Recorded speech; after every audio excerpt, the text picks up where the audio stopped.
जितेंद्र नाम का एक लड़का था जिसे पुराने महलों, पुराने घरों और जंगलों में घूमने का शौक था। इस शौक के कारण उसे उसके माता पिता हमेशा डांटते रहते थे। एक दिन जितेंद्र के पापा जी उसके रूम में आते हैं और देखते हैं कि वह कपड़े, कैमरा और सामान पैक कर रहा है। तभी उसके पापा जी बोल पड़े, जितेंद्र, कहाँ जा रहे हो? पापा, और कहाँ जाऊंगा, हिस्टोरिकल प्लेस और कोई नई जगह खोजकर वहां के इतिहास को देखूंगा। इसके बाद वहां पैरानॉर्मल एक्टिविटी को समझने की कोशिश करूंगा। तुमसे कितनी बार कहा है कि इन फालतू के झंझटों में मत पड़ा करो। किसी नेगेटिव चीज को छेड़ना अच्छा नहीं होता। पापा, ये मेरा शौक है, अभी नहीं करूंगा तो कब करूंगा? तेज बातों की आवाज सुनकर उसकी माँ भी आ जाती है। क्या हो रहा है? क्यों इतनी तेज गुस्सा हो रहे हो? और क्या होगा, पूछो अपने लाल से। खंडरों में जाएंगे भूत पकड़ने, अपनी जिंदगी से खिलवाड़ करने। यह सुनकर माँ गुस्से में, तू कहीं नहीं जा रहा है? कुछ आया कि नहीं समझ में? क्या कह रही हूँ मैं? अरे माँ, मैं अकेले थोड़ी न जा रहा हूँ, मेरे साथ दोस्त भी जा रहे हैं। अब बच्चा तो नहीं हूं ना। जाने दो इसे, मानता ही नहीं, जब देखो मनमानी करता रहता है। अरे मैं जल्दी ही आ जाऊंगा, आप गुस्सा क्यों हो रही हो? अभी तक कुछ हुआ क्या जो आप अब भी टेंशन ले रही हो? ठीक है, जा अपना ध्यान रखना, साथ ही कॉल करते रहना। माँ की बातों के साथ उसके पिता सर हिलाकर सहमति जता देते हैं। दूसरे दिन वह दोस्त राहुल और पंकज के साथ मध्य प्रदेश के बुरहानपुर से कुछ दूर एक हवेली में था। यार राहुल, बुरहानपुर से वो हवेली कितनी दूर है? पंकज बीच में ही बोल पड़ता है, मैंने सुना है कि उस हवेली में कोई साया है, क्या ये सच है? जिस हवेली में जा रहे हैं वो बुरहानपुर रेलवे स्टेशन से 60-70 किलोमीटर है। हाँ पंकज, वहाँ के लोग कहते हैं कि उस हवेली को एक ही रात में जिन्नात ने बनाया था। यार कुछ भी, हम लोग कितनी जगहों पर गए, कभी कुछ मिला है? हवेली पर भी कुछ नहीं मिलेगा। मैंने सुना है कि वहाँ पर रखवाली के लिए किसी को रखा भी गया है। हाँ यार, सुना तो है। तुम दोनों की ये बड़ी खराब आदत है, तुम दोनों सुनी सुनाई बातों पर विश्वास करने लगते हो। चलो वहीं चलकर देखें कौन है जिन्नात।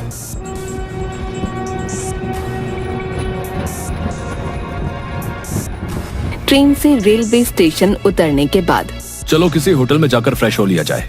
क्या यार, सीधे हवेली पर चलते हैं? नहीं यार, वहाँ कोई टाइम पर मिले ना मिले, पहले होटल में ही चलते ना। हाँ हाँ।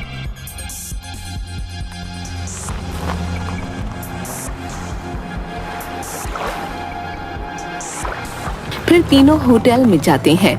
वहाँ भी हवेली की बातें में वो बात कर रहे होते हैं। मैं तो बहुत एक्साइटेड हूँ हवेली पर जाने के लिए। तभी होटल मैनेजर, सर आप मत जाइए, वो हवेली बहुत मनहूस है। जो भी गया और रात में रुका तो कभी वापस नहीं आया। तभी जितेंद्र रोकते हुए, क्या फालतू की बातें कर रहे हो? कभी गए हो वहाँ? फालतू की बातें करते हो। सॉरी सर, पर क्या? जाओ यार यहाँ से, फालतू में डराओ मत। मैनेजर वहाँ से चला जाता है। तुमने उसे इतना बेमतलब डांट दिया, ये गलत है भाई। पंकज भी हाँ में सिर हिलाता है। हाँ यार, यहाँ से जाते हुए उनसे माफी मांग लूंगा। माँ और पापा का गुस्सा इन्हीं पर उतर गया। तैयार होने के बाद कैब बुक कर लेते हैं। कुछ देर बाद कैब आती है और वो बैठकर जाने लगते हैं। रास्ते में पंकज रुकने को कहता है। जैसे ही गाड़ी रुकी वैसे ही एक बूढ़े बाबा आकर खिड़की के कांच पर जम से आकर ठोकते हैं। तीनों घबरा जाते हैं। आ गए तुम वापस, वो तुम्हारा ही इंतजार कर रही है। वो अभी यहीं है, कहीं नहीं गई। रे बाबा, इन्हें डराओ मत, अपने लोग हैं। पागल है बाबा। ड्राइवर कैब चलाने लगता है। पीछे से बाबा चिल्लाते हुए कैब के पीछे भागते हुए कहते हैं, बेटा मत जाओ वहाँ, मत जाओ वहाँ। हवेली पहुँचने के बाद गाड़ी वाला सिक्योरिटी गार्ड के पास छोड़कर चला जाता है। सलाम साहब, मैं निचांग, इस हवेली का गार्ड। हेलो निचांग। चलिए साहब, आप रूम में बैठिए, मैं आपके लिए चाय लेके आया है। ये चाय क्या है? पीने वाला, वो आप टी कहते हो ना, टी, वही। तीनों हंसने लगते हैं। उन्हें देख निचांग को भी हंसी आ जाती है। अच्छा चाय, जाओ जाओ लाओ। तीनों चाय पीने के बाद निचांग से, चलो हमें घुमा दो हवेली। साहब आप अंदर जाकर लेफ्ट मुड़ जाना, वहाँ अम्मा मिलेगी है, वो आपको घुमा देगी है साहब, पर शाम से पहले वहाँ बाहर आ जाना है, नहीं तो क्या साहब अच्छा नहीं होगा। बेहुदी बातें, कोई सेंस नहीं है इन बातों में। वो बूढ़ी औरत जब बाहर निकलेगी हम भी आ जाएंगे। नहीं साहब, अम्मा को वो कुछ नहीं करेंगे, आपको कुछ हो गया तो मेरी नौकरी खतरे में आ जाएगी है? भाई जल्दी आ जाएंगे ना हम। यार तू आए ना आए, हम दोनों आ जाएंगे। हाँ चलो ठीक टाइम से पहले आ जाएंगे। अब तो चलो। अंदर जाते हुए लेफ्ट से कुछ पत्थरों की आवाज आ रही थी, जैसे कि उनसे कुछ पीसा जा रहा हो। तीनों धीरे धीरे अंदर पहुंचते हैं। तभी वह बूढ़ी अम्मा मसाला पीसते हुए दिखती है। अम्मा, ओ अम्मा। वह मुड़कर कोई जवाब नहीं देती। फिर पंकज आवाज देता है, ओ दादी, ओ दादी। वह मसाला पीसते हुए रुक जाती है, धीरे से पीछे देखती है।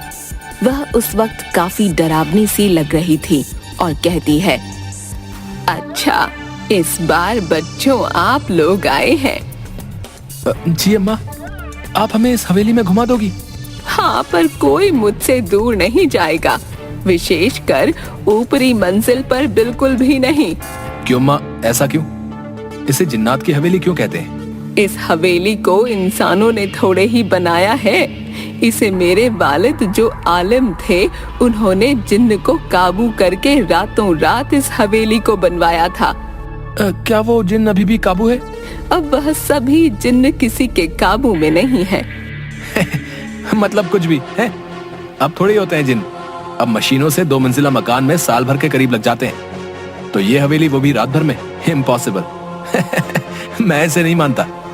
मत मानो, वैसे जिन्न को आग से बनाया जाता है। वह जहाँ रहते हैं वह जगह काफी गर्म रहती है। इतना कहकर अम्मा मसाला लेकर अंदर चली जाती हैं और खाना बनाने लगती हैं। अरे यार, इन्हें तो काफी टाइम लगेगा, चलो हम ही घूम लें हवेली। अम्मा अंदर से सुन रही थी, तभी कहती है, बेटा आप ऊपरी मंजिल पर मत जाना और कुएं पर भी नहीं। अरे फालतू की बात है, चलो चलते हैं, कुछ नहीं होगा वहाँ। तभी जितेंद्र को कोई बच्ची दिखाई देती है जो दीवार के पीछे से झांक रही थी। तुम चलो, मैं आता हूँ। वह उस लड़की के पास जाकर पूछता है, तुम्हारा नाम क्या है? जरीन। वह अपने बैग की जेब से चॉकलेट निकाल कर देता है। जरीन चॉकलेट लेकर उसे उदासी भरी नजरों से देखती रहती है। आप यहाँ से चले जाओ। इतना कहकर उदासी के साथ वह वहाँ से चली जाती है। जितेंद्र को उसे देखकर बहुत अजीब लग रहा था। तभी बहुत तेज आवाज आती है, जैसे कि गहरे पानी में कुछ गिरा हो। जितेंद्र दौड़कर आवाज वाली जगह पर जाता है। वह देखता है कि राहुल अकेला कुएं की दीवार पर बैठा था। वह राहुल से पूछता है, ये किस चीज की इतनी तेज आवाज थी? पंकज कहाँ है? इतने में पीछे से पंकज भी दौड़कर आता है। वो भी पूछता है, क्या हुआ? कुछ भी तो नहीं, बस इस कुएं में पत्थर फेंका था। इतने में पंकज घबरा कर कहता है, वो बूढ़ी औरत ने तो कुएं के पास आने के लिए मना किया था ना, तो तू यहाँ क्यों बैठा है? चल उतर जल्दी, चल यहाँ से। पंकज राहुल का हाथ गुस्से और जोर से पकड़कर वहाँ से दूर ले जाता है। पीछे से जितेंद्र कहता है, अरे यार, अगर वो वहाँ पर बैठ भी गया और उसने पत्थरों को फेंक भी दिया तो क्या हो गया है? इसमें कौन सी बड़ी बात हो गई? भाई मुझे यहाँ बहुत घबराहट हो रही है, आसपास बहुत अजीब सा लग रहा है। वॉशरूम की दीवार पर मेरी परछाई दिख रही थी। तभी एकदम से 2 बड़े हाथ मेरे गले की तरफ आ रहे थे। तभी पानी में कुछ गिरने की तेज आवाज आई और मैं तेजी से दौड़कर यहाँ आ गया। भाई तुम इन लोगों की बातें सुनकर ना वहम में आ गए हो। ऐसा कुछ भी नहीं है जैसा तू सोच रहा है। चलो अब हवेली घूमते हैं। जितेंद्र का ध्यान बार बार उस खामोश फितरत वाली बच्ची पर जा रहा था जो बिल्कुल कुछ नहीं बोल रही थी। उदासी भरी बेनूर आंखों से उसे एकटक देखे ही जा रही थी। ऊपर से पंकज को यह हवेली कई जगहों पर कालिख और काई जमी हुई दिख रही थी, जो कि काफी डरावनी लग रही थी। इसी के साथ राहुल का बोलना बिल्कुल बंद सा हो गया था। इस पर पंकज और जितेंद्र दोनों में से किसी का भी ध्यान नहीं जा रहा था। यार इन दोनों के बहकावे में नहीं आता तो यहाँ फंसता नहीं, बेमतलब आ गया इनके साथ यहाँ पर। कमरों में घूमते हुए पंकज की और जितेंद्र की नजर कमरों पर बनी नक्काशी पर जा रही थी। साथ ही वहाँ थके थके व बेमन से टिमटिमा रहे पुराने बल्ब जो कभी भी दम तोड़ दें। दीवार पर कई जगह जानवरों के सर लगे हुए थे, जिसके कारण हवेली काफी भयानक लगने लगी थी। ये जगह इतनी डरावनी और अजीब क्यों है? दूसरी जगहों पर इतना डर नहीं लगा था, पर यहाँ तो उल्टा मुझे ही ज्यादा डर लग रहा है। कुछ यहाँ जो पर्दों में छिपा है। धीरे धीरे वह वापस आंगन में बूढ़ी अम्मा के पास पहुंचकर उनके पास बैठ गए। जितेंद्र के मन में बहुत सारे सवाल आ रहे थे। वह आखिरकार पूछ ही बैठा, ऊपरी मंजिल पर जाना क्यों मना है? वह किसी को भी ऊपरी मंजिल पर जाने वाले को जिंदा नहीं रहने देते। आप इस सब पर विश्वास करती हैं? ये चीजें तो बस वहम होती हैं। मेरा बेटा भी नहीं मानता था, कितना समझाया, लेकिन होनी को कौन टाल सकता है। बेटा, आप इन चीजों को समझने की कोशिश करो। आपका एक साथी कहाँ है? पंकज और जितेंद्र दोनों उसे ढूंढने लगते हैं। इतने में वह जरीन लड़की जितेंद्र को मिल जाती है। वह उसे कहती है, आज बहुत भारी दिन है, आप कहीं नहीं रुकना। आप अकेले दोस्त के साथ वापस चले जाओ। मैं इस बच्ची की बात को क्यों नहीं समझ पा रहा हूँ। आखिर कहना क्या चाहती है? बेटा, आप क्या कहना चाहती हो?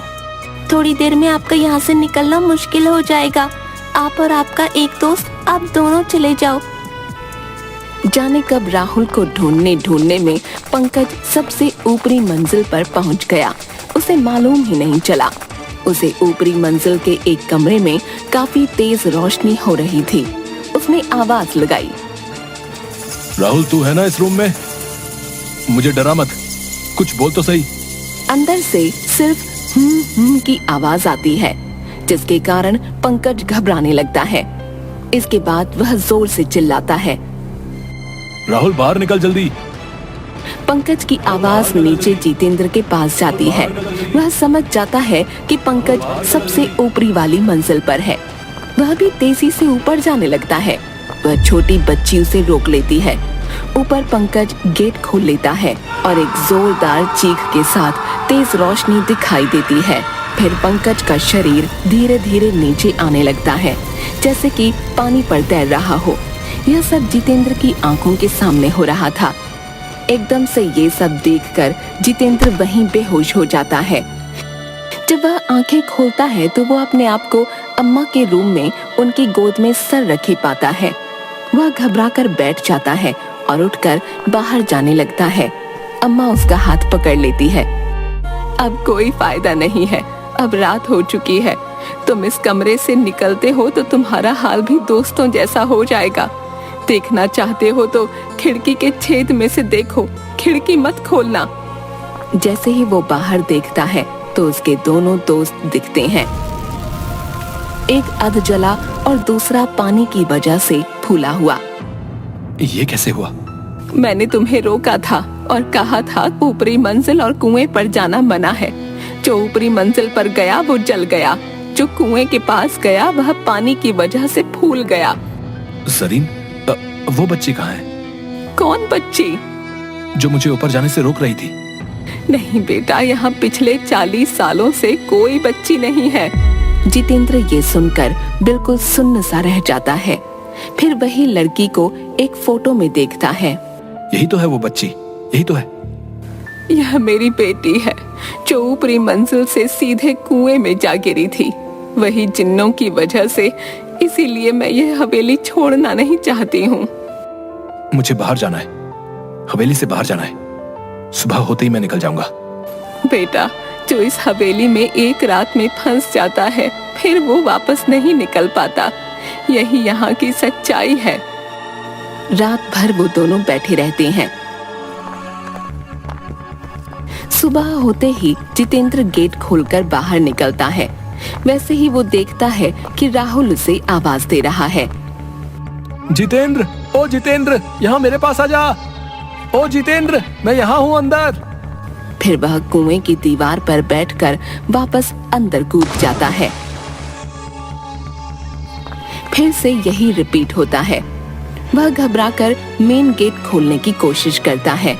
वो गेट खुल तो जाता है, पर उसे गेट के उस तरफ वही दिखाई दे रहा होता है जो इस तरफ दिखाई दे रहा होता है, राहुल का कुएं में कूदना। कोई फायदा नहीं है बेटा, ये मेरे लिए हमेशा का है। बेटा अब बस कर दे। इतना कहकर अम्मा अपने काम में लग जाती है। जितेंद्र को उसके वही दोस्त बार बार दिखाई देते हैं। फिर उसे वही जरीन दिखाई देती है। वह उसे एक तरफ उंगली दिखाते हुए कहती है, जाओ, आखिरी बार और आखिरी मौका, अब और न मिले मौका। इतने में उसके सामने उसके दोनों दोस्त खड़े हो जाते हैं। दोनों साथ साथ कहते हैं, ये सब कुछ नहीं होता है। फिर दोनों जितेंद्र को मारने के लिए अपने हाथ बढ़ाते हैं। तभी वही बच्ची उसे बचाकर बाहर निकाल देती है। जितेंद्र बेहोशी की हालत में बाहर आता है और उसे वही बाबा मिलते हैं। बेटा, मैं कह रहा था, वो तुम्हारा इंतजार कर रही है, वो तुम्हें छोड़ेगी नहीं। वो बाबा हंसते हुए निकल जाते हैं। जितेंद्र जैसे ही आगे बढ़ता है,